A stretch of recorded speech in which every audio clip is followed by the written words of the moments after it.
My rant and letting it all hang out.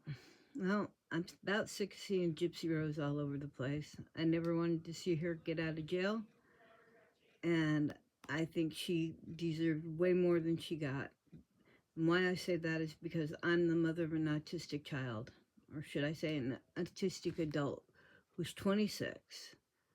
So, like, um, Nicholas' mother, I come at this with a view and an understanding of Nicholas. Or maybe not Nicholas, but similarities. You know, it's really hard for autistic children growing up. When my son was born, he skipped a lot of steps in his development.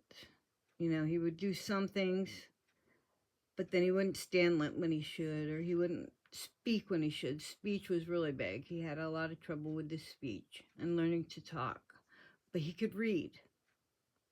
I don't know, by 3 he could read, but he couldn't talk. And it took him a long time, even to about junior high, before he actually talked in sentences and could hold a back and forth conversation.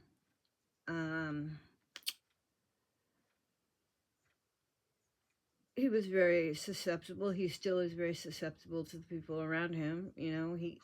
But he trusts me and his father to guide him and to tell him, you know, yes, do this, no, don't do that. You know, we've kind of had rules. We've had to have rules and had to reinforce them. When he was about, autistic children are strong. Oh my Lord, they are strong. When my son was about 6, he kicked the windshield and shattered it. And the only reason he was up front is because he would do stuff in the back. And he was so distracting that I couldn't drive, so I had to have him up front where I could see him. So, I mean, they're strong. The other way I knew that my son was autistic, I took him to the doctors one time because something was wrong and I couldn't tell what it was. And he kept putting his hands up my sleeves. That was his comfort thing, to stick his hands up inside my sleeves and rub on my arms. And doctor looked at it and said, well, your son is very odd. He's very strange. He doesn't talk and he's rubbing on your arms and stuff like this.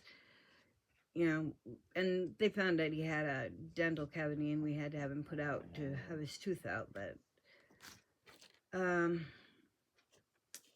when I first took my son to schooling,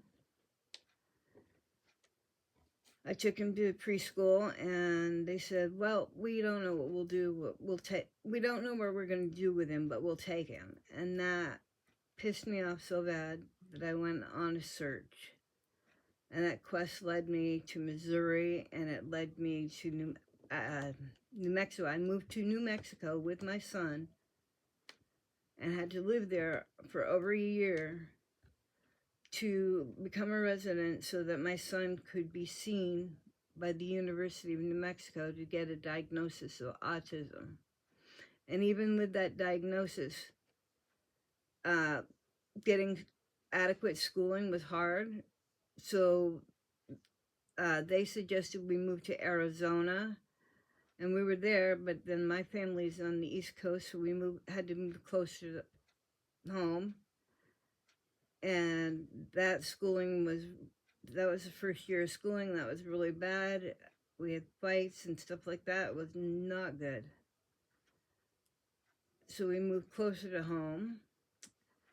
And the change in schooling set him back, and he reverted back to, every time we moved him or changed his environment, it regressed his learning. As long as things stayed habitual and regular, he did well, and he could ride a bus. He could, he can ride a bus. My son's graduated high school. He did an internship with Project Search. And he's very honest and well-spoken. And I think you can say that of most of the autistic people, and when people talk about Nick not being able to perform for For Gypsy, well, my son is 26. He wants a girlfriend, but he only wants a girlfriend to go to the movies and hang out with. You know, go to the movies and go to the arcade and, you know, go out and have fun with. His mind doesn't think about the other stuff. He doesn't have no interest in that. Maybe he will once he meets somebody, but right now he doesn't. And I was joking with him the other day and asked him what he was looking for in a girl. And, you know, I was blue eyes, green, you know, those type of questions. And I asked him, well, you want big boobs or little boobs? And he looked at me and told me, I think that's an inappropriate question. And he was very right. It was a very inappropriate question. But, you know, he knew he could set me in my place. NICHOLAS GODEJOHN didn't grow up with a stable household that we provided for my son. And his parents did an amazing job with him. And I think he's right. He should get 15 years like Gypsy. I think Gypsy actually is way more dangerous to society than NICHOLAS GODEJOHN. He poses no further threat to society. I think he just would love to go home, see his friends, and, you know, live with his dad and maybe get a pet.